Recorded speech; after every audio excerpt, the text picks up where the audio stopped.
Hello, everybody. Welcome back. Today, we are going to go through the basics of erotic and sexual shadow work. This is going to be a replay of a 101 workshop that I did last year. There's a lot of new people on my channel, and I realized I didn't have something foundational. So I wanted to put something up. So this workshop will cover all of the basics, okay? It's going to cover Jungian psychology basics. It's going to go into like what is the shadow, how the unconscious mind works. And because this is workshop style, there's going to be places to pause to do certain exercises or journaling prompts. And at the very end, we do a Jungian style active imagination to get more information from your unconscious mind about what could be in your sexual shadow. But this workshop is baseline work to do before coming into one of my programs like Reborn. Now, I offer Reborn as a one-on-one containerized on-demand version, meaning you can do the curriculum and get your one-on-one sessions with me, but there is not a live component. However, if you are interested in live teaching, I will be hosting Reborn live next month. The program itself is 12 weeks long. We go through the 8 layers of sexual shadow work. I'll be hosting a live workshop on those 8 layers next month as well. So if you're interested in learning more about this topic, please get on my email list. I always offer a free Erotic Shadow workbook, and the link is in the show notes. But this program really brings you through all the areas in your life that Erotic Shadow touches and being able to do this shadow work on yourself so that you can step more into who you fully are, claim more of your authenticity, have more access to your flow and creativity and your confidence. I always say going through the erotic route, the sexual route of doing shadow work, it is the way to do shadow work in an accelerated way to get you closer to who you really are. And this is why we do shadow work, right? It's so that we can become the true self, so we can become who we really are without all the layers of conditioning from our family, our culture, society, etc. This is incredibly powerful work, and especially for the times that we're in right now. And while I talk a lot about erotic shadow work as it relates to sexuality, like I said, it relates to all these other things too, your creativity, your authenticity, your inner shine, your soul nectar. And there's also a archetypal and spiritual component to this work. So we're even going to learn about things like archetypal sex magic in Reborn. So if you're into looking at your sexual and erotic life force as something that is also connected to your soul, this program will absolutely blow your mind. It's the program I wish I had when I was in my spiritual development journey. It's the one I was looking for, and I couldn't find anything like it. So took me a few years, but I created it myself. Anyways, I hope you guys enjoy this workshop. If you have any questions or you want to share what came up in your visualization, please do so in the comments. All right, enjoy. Welcome, everybody. So today we are doing an intro course on sexual shadow work.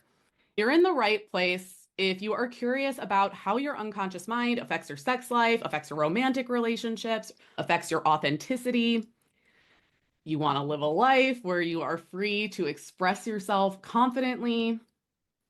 You want to learn more about how your sexual expression is tied to other parts of your life. And most importantly, is you're open and not judgmental. My spaces are not for pearl clutching people.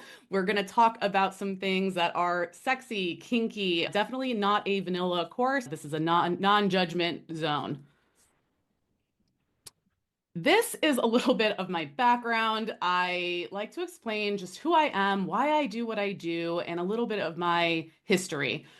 So I would identify as a queer, neurodivergent, feminine person. I was diagnosed with CPTSD. I have recovered from this CPTSD. I have a history of early life sexual trauma, which led to a lot of self-harm in my teen years, suicidal ideation. And I was late diagnosed with ADHD, so I just masked really hard my whole life and just did the thing that I thought was success, right? I worked my way up in tech leadership. I was in tech sales for a long time, and I was chasing money and kept chasing external success. But I was just dead inside. I had a lot of sexual shame, being a kinky and a queer person. I was experiencing burnout over and over again. There was like this 5 year stint that was just pretty rough on me emotionally. And when I left tech for a couple of years, I was like, I'm going to become a pro dominatrix. I don't know why I got this in my head, but I was so pulled to it. And now I can see that my unconscious mind was actually kind of bringing me towards this as shadow work because it really opened up a whole new world for me and became a special interest of mine around how the erotic imagination works. Then after 2020 was hard on all of us, right? You can see this picture of me looking not so great over here. I was drinking a lot. I was, eating takeout every day. I was smoking nicotine. I was vaping. I was just really at this place in my life where I was like, I don't know who I am. I don't really know what I want to do. And I was kind of thinking about do I want to continue to do this? I stopped doing my dom work, but I was like, do I want to go back to it? Do I want to continue in tech? Anyways, I had a severe breakdown, and some people call this a Kundalini awakening, some people call this a shamanic awakening, but essentially, I had an ego death sober and it was really intense. And I couldn't make sense out of what happened to me. And when I stumbled upon Jungian psychology, it really changed everything, and it made my whole life make sense in understanding the way that the shadow works and how it manifests in your life. And now I take everything that I've learned and I help other people transform their lives when it comes down to their sexual expression, their relationships. But this also trickles to all other parts of life, and we'll continue to talk about this throughout the presentation. So this is just my certifications, what I've studied. I'm currently certified as a Jungian depth coach. I'm also certified in somatic body work, energy healing, and Reiki. And I also do work, I always say it's like not related, but it is, but I also do service work with the dying and grieving. And it does translate a lot actually into my Jungian coaching practice too, because it's about holding space in the liminal and allowing the emotions to come up and be able to hold the space and allowing parts of your identity to die, because that's what happens when you do shadow work. So even if you're not physically dying, there's usually some kind of ego or emotional death that happens while you're doing shadow work. And then these are all of my special interests. They're always constantly growing, but for the most part, I've been pretty focused on Jungian psychology, the way the nervous system works, more of the animistic energy healing, shamanism, things like this. And then also really understanding how complex trauma plays into our shadow, plays into our sexuality. And then, of course, my BDSM and sexology background, I have a lot of experience there. So that's just to give you a outline of where I'm coming from. Okay, now let's talk about how the unconscious mind works. So understand that only 5% of your mind is conscious, right? This is your willpower, your logic, it's whatever you're thinking about every day. But what drives your behavior is unconscious 95% of the time. So this is why understanding the shadow is really important. Now, the unconscious mind has multiple things that it's not just your shadow. And if we want, we're going to talk more about definitions after this, but think about shadow as the repressed or suppressed parts of your personality. But there's also other things in your unconscious mind, like automatic processes, right? If a bus is driving towards you, you automatically know to jump out of the way. But the problem is when parts of your true personality get repressed in the shadow, it can, or get repressed in your unconscious mind. It can have devastating effects for the way that your life plays out and alignment to purpose and things like this. And also, everybody has a shadow, and you can't unshadow yourself. It's just the way that the psyche works. But this is why shadow work is a continuous process. And again, we'll talk more about that. Little background on Carl Jung. He was a Swiss psychiatrist and he was the founder of analytical psychology. He was a former student of Freud and he broke away. And it's interesting because I'm talking about Jung and sex, but really Carl Jung didn't focus a lot on sexuality. That was kind of Freud's thing, right? Like Freud was all about the everyone wants to bang their parents, you know? He was really hyper focused on like the only reason why anyone does anything is, because of sex.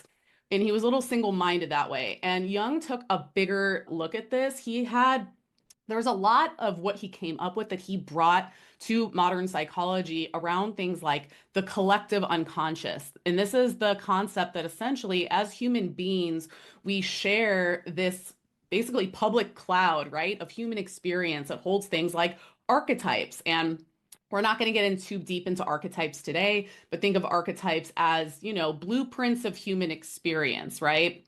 The archetype of a mother, the archetype of the hero, the archetype of a villain, right? And he's the one that introduced the concepts of shadow, synchronicity, and there was really a mythopoetic aspect to the way that he looked at the human psyche. And what we people that practice Jungian psychology do now is build upon his work, because he always said that his work was empirical. As more data comes, it's subject to change. So we'll talk a little bit more about this, but why it matters is that the foundation of shadow work, especially when it comes down to your sexual shadow around like shame, repressed desire, it's really important to understand how the shadow plays in this arena of our life, because it happens to be some of the most repressed. These are just basic terms that we're going to get into so that you know when I say things like persona or when I say things like ego, what do I really mean?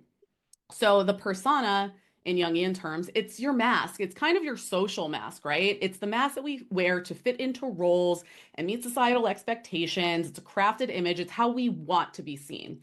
And there's nothing wrong with a persona.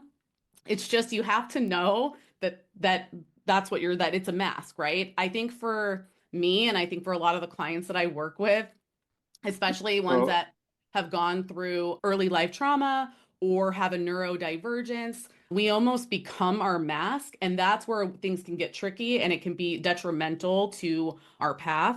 So, this was why balance is key. It's understanding that the persona is necessary, but we don't become it, we don't over identify with it. Your ego is your sense of I. So many people are like, kill the ego. Like, we want to have an ego death, but your ego is really important. It's actually a protection mechanism. It's not only how you see yourself, but think of it as this interface between your internal world and the external world. The ego is always constantly making sense of threats. And then it's the voice on how you perceive yourself, if you want to think about it that way. what's So the the problem? persona is what you're showing to other people. The ego is what you think about yourself.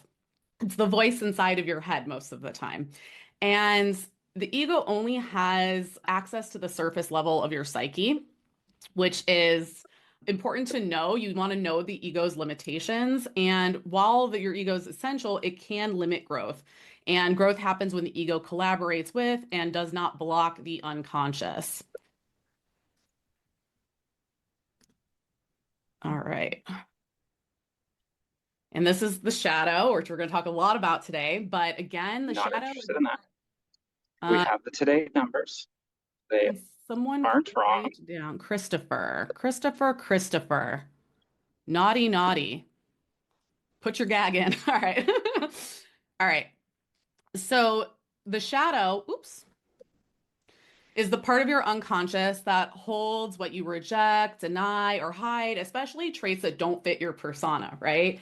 This is where your forbidden desires are, things that you can't express, right? In our like social world, jealousy, rage, your kinks, your vulnerability is actually a big one. And a lot of things that are in your shadow are actually like great qualities. Like some people, I know for me, okay, this is a good one for me, is that I had the shadow of like a creative person as an artistic person, because I was kind of conditioned to believe that like an artist couldn't be successful, a creative person couldn't be successful, or even an entrepreneur, right? That's so risky. And so I repressed a lot of these things until I did my own shadow work. And then well, I just want to check really quick. Something's going on in the chat. Oh, Christopher, it's okay. All right. And you want to understand that traits get disowned basically due to your cultural, family conditioning, social, political. I mean, It's whatever environment you were raised in basically creates your shadow. And there's a few, and the reason why it's called the shadow is because you can't see it, right? So the way that you can see it, and this is when we say when we talk about doing shadow work, it's actually an intellectual process to objectively understand like, oh, this is shadow and kind of look at it and start to bring it conscious. And shadow usually shows up with projection. So if you're judging other people and you're like, "Oh, I can't believe that person. What a slut. What a show off," right? That says way more about your shadow than it does about that person.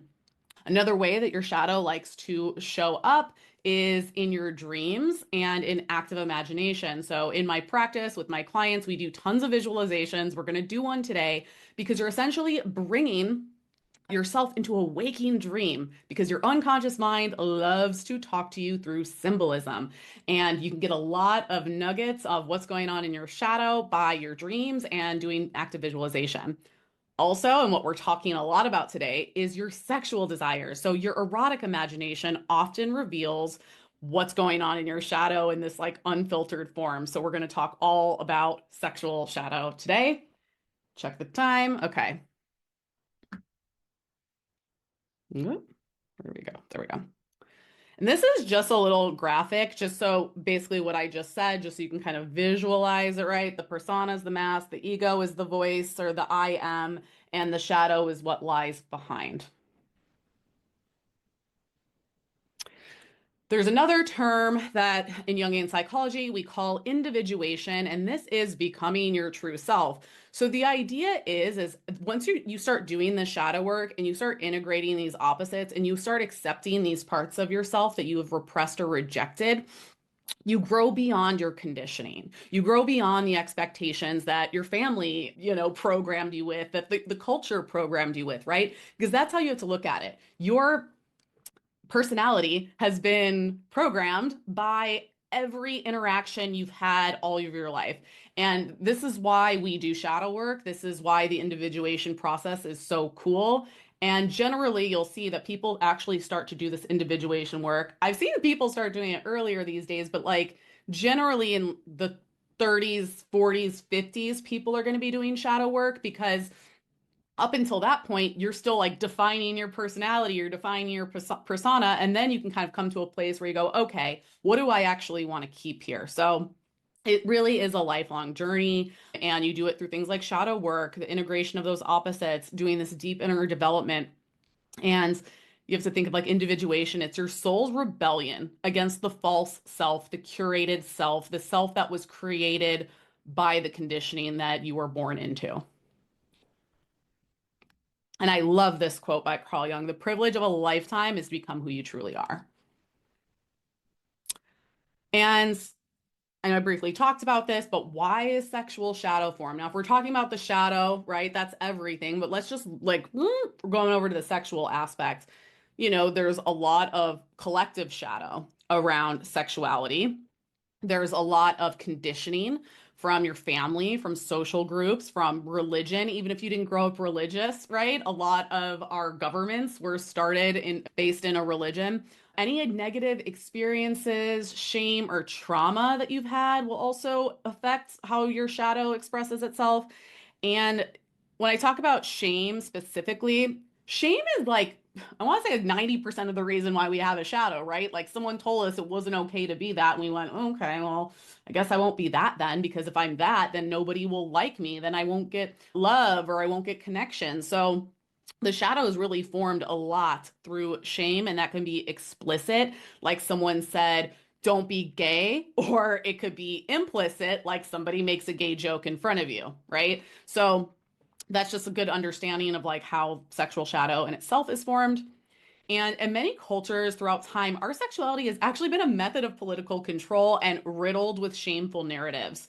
So all of it, right? Slut shaming, LGBT slurs, jokes, that alpha male rhetoric. I work with a lot of men, and this is a big thing. It's like, what is masculinity, right? Like, what have we been programmed to believe what masculinity is? And like lately, we're seeing like reproductive rights being rolled back, sex being sinful, dirty, and When people are sexually disempowered, they're just disempowered in general and they're more easily controlled. So I always say, like, your sexual awakening will quite literally heal the world. The more in touch you are with your own unique sexual essence, the more that other people, it's like we're energetic beings, right? The more other people pick up on that and also do their own work. So just you being here right now is like such a great step. So thank you for being here again. Hey, Sumit, you're writing on my page. I need to figure out how to stop people from doing that. That happened last time too. Okay, it's cool. There's a nice little symbol on there now.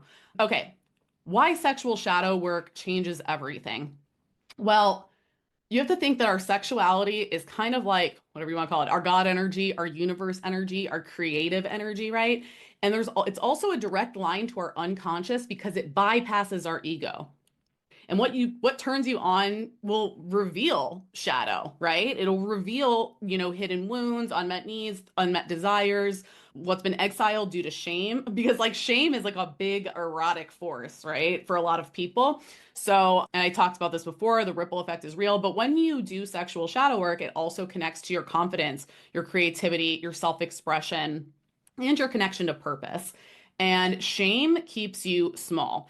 And when you can fully sexually express, you can really reconnect with your power and live your soul's purpose.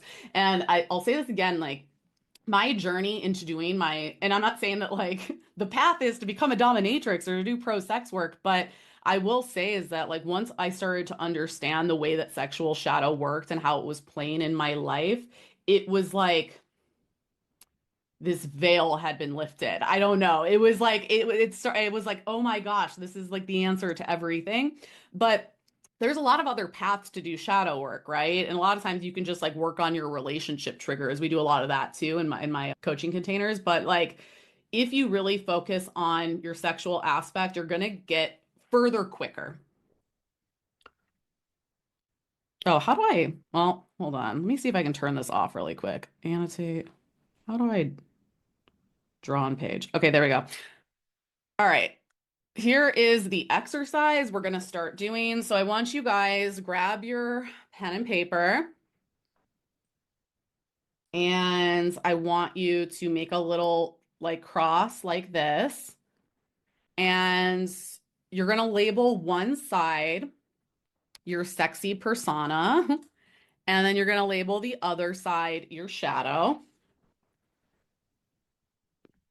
And then on your sexy persona side, write down maybe 3 to 5 traits, three is fine, of what you want your sexual partners to think about you, how you want to be perceived in the bedroom.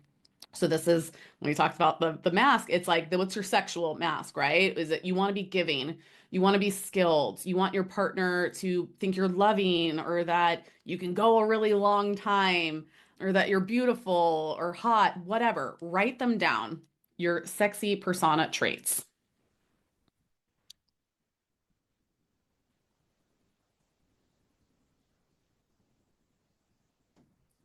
I'll give you a minute to do that.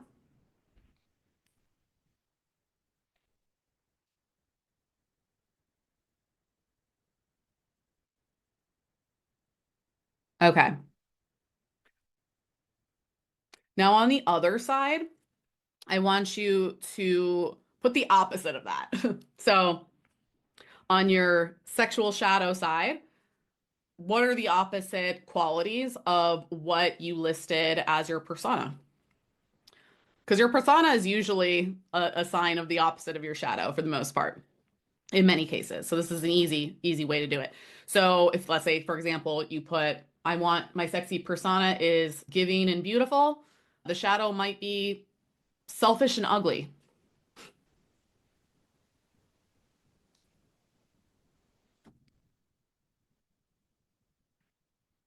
And when you guys have both of those down, you've got your persona and your shadow qualities down. If you can just put a 1 in the chat, so I know you guys are done.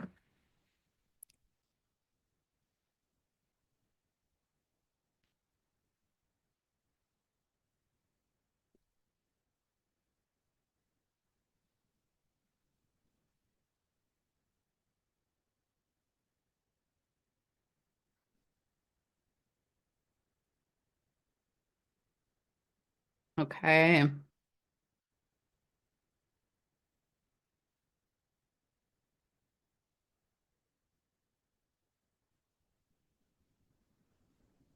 Okay.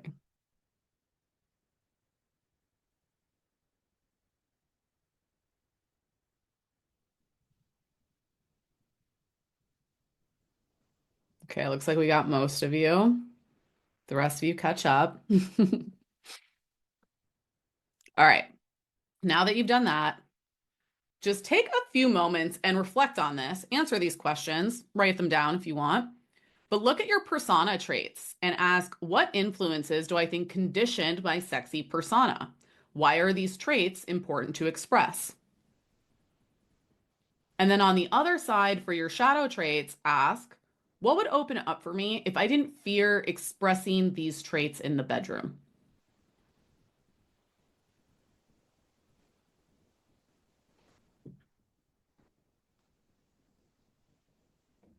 And I'll give you guys a few minutes to do that.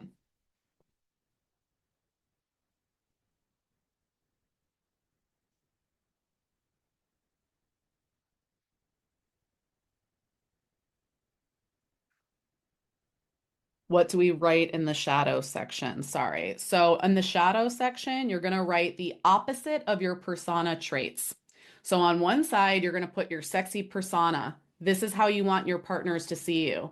Sexy, giving, skilled, right? Or whatever you pick. On the shadow side, it's going to be the inverse opposites of what you put as your persona. So if you said, I want to be seen as giving and sexy, it might be selfish and ugly, might be on the shadow side. I hope that makes sense.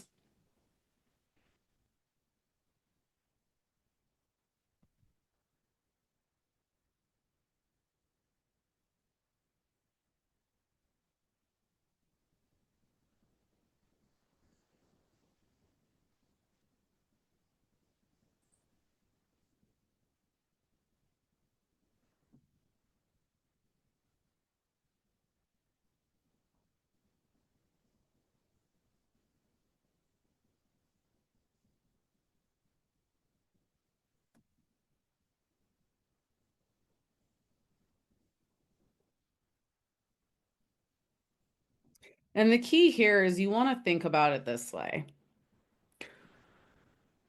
Let's say you want your sexy persona. I'm going to use the same example. You want to be seen as sexy to your partner. And this is a common one, right? We all want to be attractive to our partners. But if this is something that you really identify with, like, no, I want to make sure that I'm like sexy for my partner, the shadow of that is ugly or not sexy. And the question is, what would open up for you if you didn't fear being ugly? Maybe you'd be able to be more in your body. Maybe you wouldn't be worried about making that weird face, right? So the idea is what we're repressing in our shadow is having some kind of impact on how we're expressing ourselves.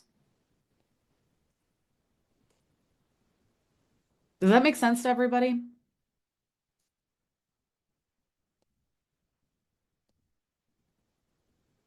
Okay.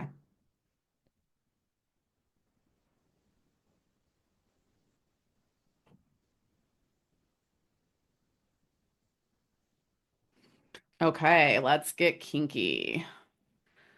So I think a lot of people, when they think about like kink and BDSM, it's like, if you're not familiar with it, right? It's kind of like we've only seen it in movies, there's dungeons, there's chains. It's like, ooh. But really getting involved in kinky sex, and kinky just means like, I don't know, maybe there's a storyline involved, right? There's a plot, you're acting as someone that you're not. You're playing with power. Okay. And I think a lot more people, if they looked at kink that way, would be like, oh yeah, I'm kinky, right? But understanding that when we will play with these things, when we play with kink and BDSM from this conscious lens, it can bring more balance in your life. It can bring more excitement in your life. And I always say the key is to consciously play and not in a place that's like surrounded by shame. Some of the people that I work with, like this is like a big thing, right? I like BDSM, I like kinky sex, but I feel so much shame around it. So I'm really caught up in like being addicted to porn or spending too much money on sex workers and it's ruining my bank account, right? There's like this almost this compulsion aspect to it, and that's because of the shame. So the key is here is doing sometimes just doing shadow work around your shame with kink and BDSM could open up so many doors, but the key is like I say playing with it consciously. And there's so many benefits. You can deeper connection with your partner, trust, honesty. In traditional BDSM, there's a high emphasis on communication, consent, also things like whips and being tied up or any kind of impact play or things like this release endorphins. So, I mean, even there's some asexual people out there, right, that love kink because it really gets you in the body. It's really soothing to the nervous system. Also, emotional release is a big one, being able to express and release emotions. BDSM also and kink played out in a way can affect trauma healing.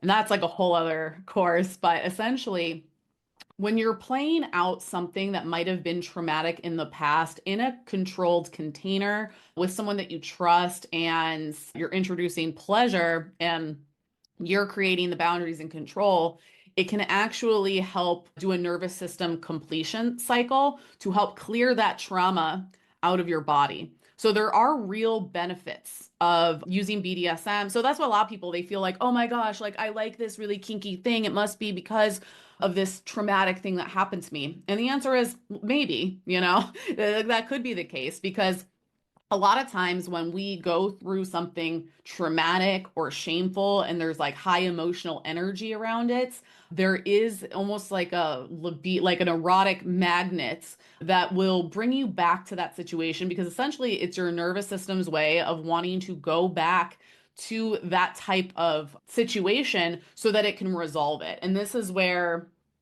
you see things like repetition compulsion and things like this. And this is where BDSM comes in as like a safe way to work with trauma. But this isn't a course on trauma. I just wanted to talk about that. But also, I mean, there's just like a lot that can happen here to explore, to empower. This is also really embodied shadow work.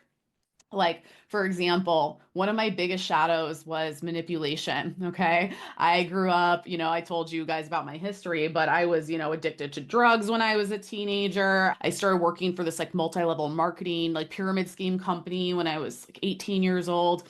And I had a lot of scammy, manipulative energy, but I never wanted to admit that, right? Because I girl bossed, in Boston, right? I'm like in my tech career, I'm like, nobody knows, that I was like this drug addict and I was this, deviant person. So I really repressed this manipulation shadow and I found it in everybody else. I hated everybody else that was manipulative, but this is like a whole long story for another time. I made a YouTube video about it, I think last week, but the key was here is like going in and doing pro domination work. I essentially got to embody my shadow of the manipulator and really use my manipulation shadow for good and embody it in a certain way. So this is another reason why kink and BDSM can be really cool because you can bring your shadow and embody it and play it out in real form. So just think about it that way that kink can actually be a form of alchemy. It can be a part of your individuation process. It can be a part of your self-development. Okay, we're going to do another little T cross, right? And now we're going to talk about your everyday persona. So put your sexuality to the side. We're just going to go with what is your everyday persona? How are you showing up in the world? And how would you describe yourself if someone asks you, like, hey, what kind of person are you? So write down 3 to 5 traits of your persona that you show up the most consistently as and that you find to be the most important. So let's say you're like, I'm hardworking. I think that's important. I'm organized. I'm a clean freak. You can put your like political affiliations. I'm liberal. I'm conservative. I'm loyal.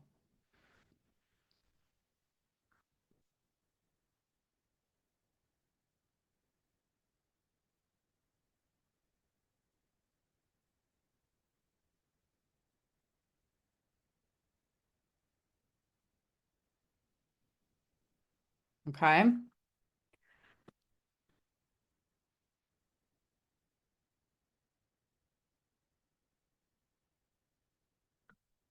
And now on your possible kink side, you're going to write the opposite of those.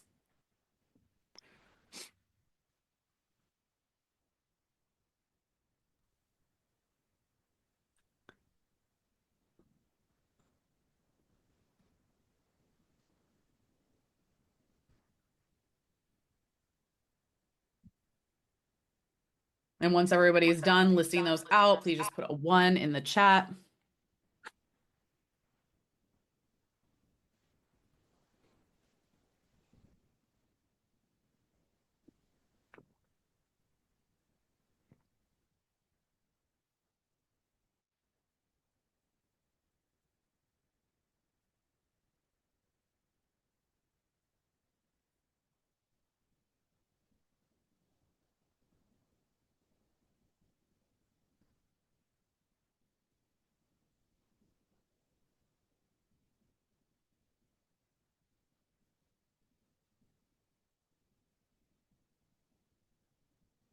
Okay, we got some ones.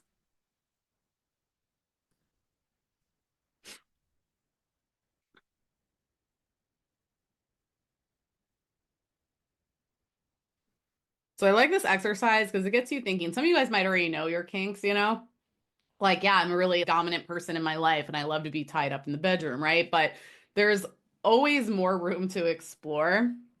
And so, because what we're talking about now is your general shadow, right? When we're doing this exercise, we're kind of talking about what's your general persona, your general shadow. And you know that whatever is in your shadow is probably really hot to play in bed. So take a few minutes also and answer these questions. Look at these potential kink codes and ask what would open up for me if I didn't fear or feel shame expressing these traits in the bedroom. So let's say you're someone who's very responsible, right? What does it feel like to be irresponsible in bed? Or let's say you're somebody who's a clean freak. How could you incorporate being messy or dirty in bed? And if you didn't fear that, what would open up for you?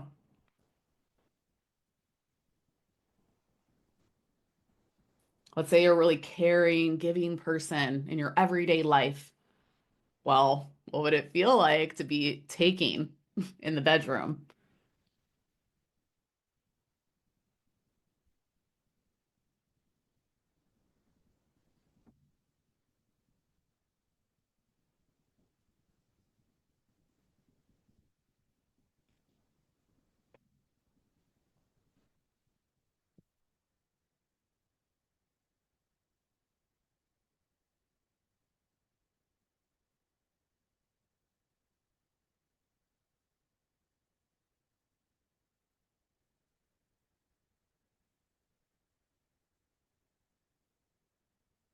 Let's take 1 minute to finish up. And if you guys like have recognized anything and want to share, feel free in the chat.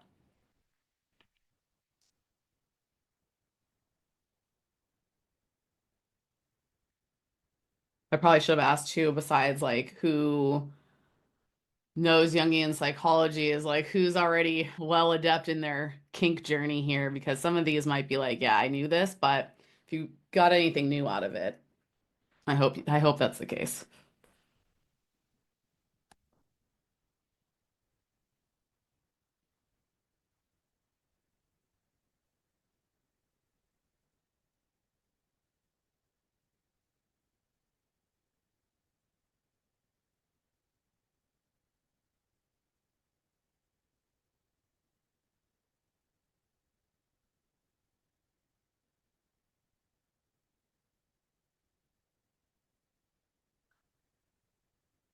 Okay.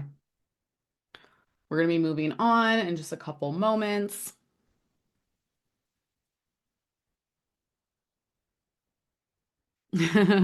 People pleasing versus using for pleasure.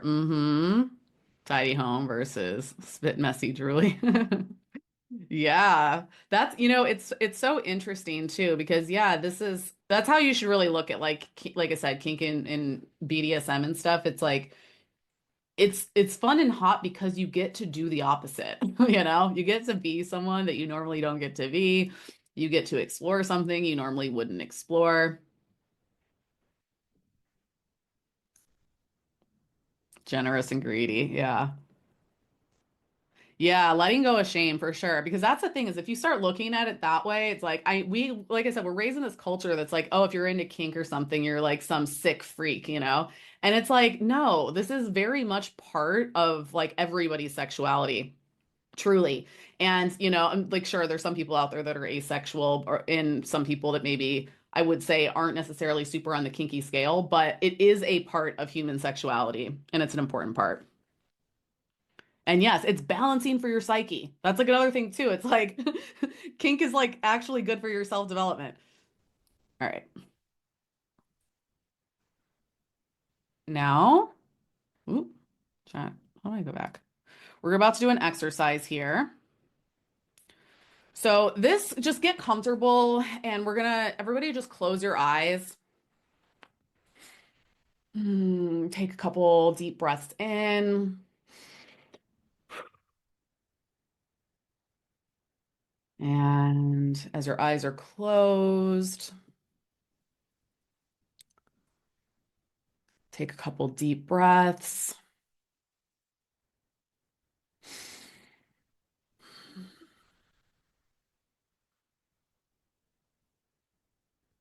And let yourself sink in, listening to the sound of my voice.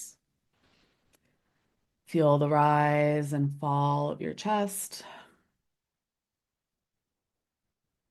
Inhale, drawing you inward. And exhale, letting it all go. Let your body soften. Let your thoughts fade. And now feel a warm, slow wave of relaxation moving from the top of your head all the way down to your toes, soothing your scalp, your brow, your temples, softening the muscles of your face, relaxing your jaw, letting your neck release and your shoulders drop. That gentle warmth continues flowing through your arms, down your spine, filling your chest, your ribs, and your belly. Feel yourself open, calm, and safe enough to explore something hidden.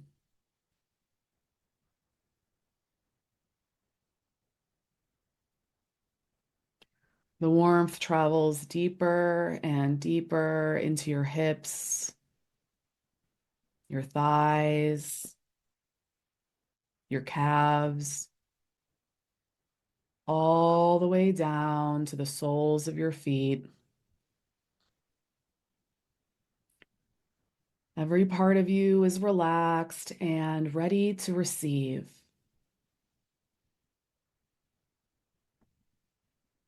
Now imagine yourself in a room. This is the room of your sexual identity and your sexual expression. How you consciously relate to your sexuality right now. And just look around. What's the mood of this space? What's in here with you? Is there any furnishings?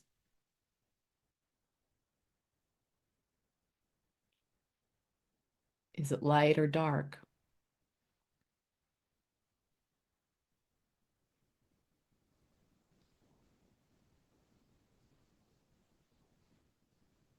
Perhaps there's other people in this room, perhaps past lovers, conscious influences. Let it all come into view.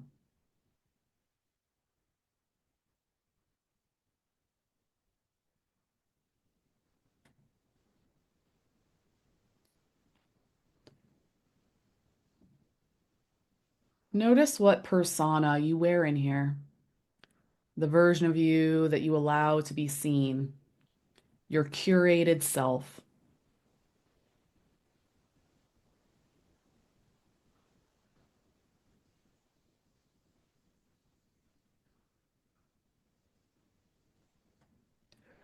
How does it feel to be in this room?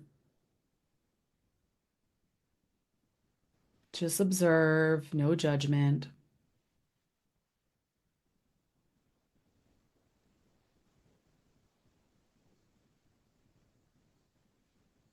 This is what is currently known, conscious and expressed.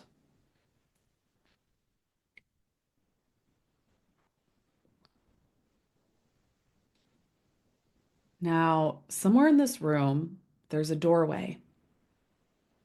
You might not have noticed it before, but it's always been there. Behind the door is the hidden, the unspoken, the shadow of your sexuality. I want you to walk to that door right now and open it. As you open the door to the room, it's all dark. You can't see what's in the room. Your ego doesn't want you to see. But now that your mind is relaxed, you're able to see more clearly. Insight and inspiration and intuition are bubbling up from the unseen parts of you. Imagine now that you bring some light into this room. It could be a candle, a flashlight, or a lantern, whatever you like. Just bring some light into this room of your shadow. And I want you to see an image, a symbol, or a person. Maybe it's another you that's been hiding in your shadow. Just allow that to appear now, naturally and easily. Bring it into your conscious awareness. Do that now while I'm quiet for a moment.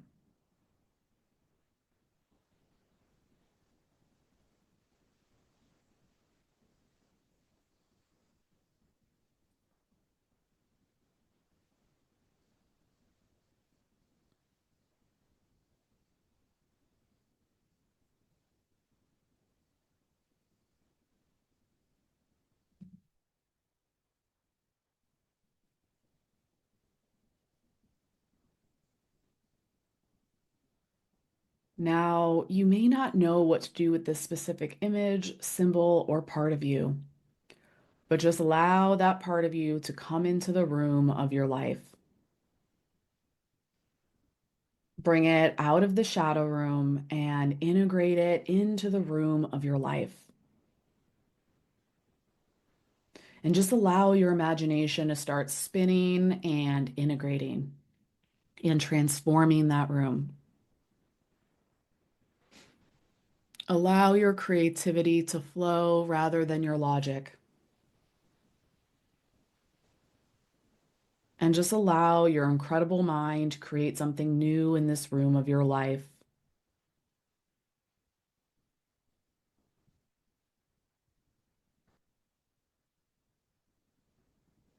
See the room transform.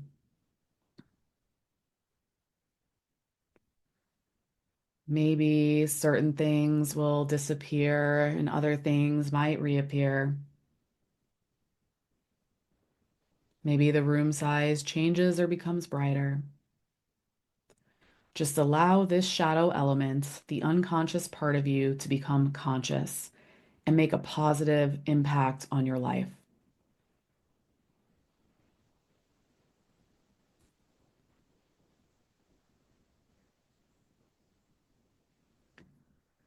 Now, know this is only one layer,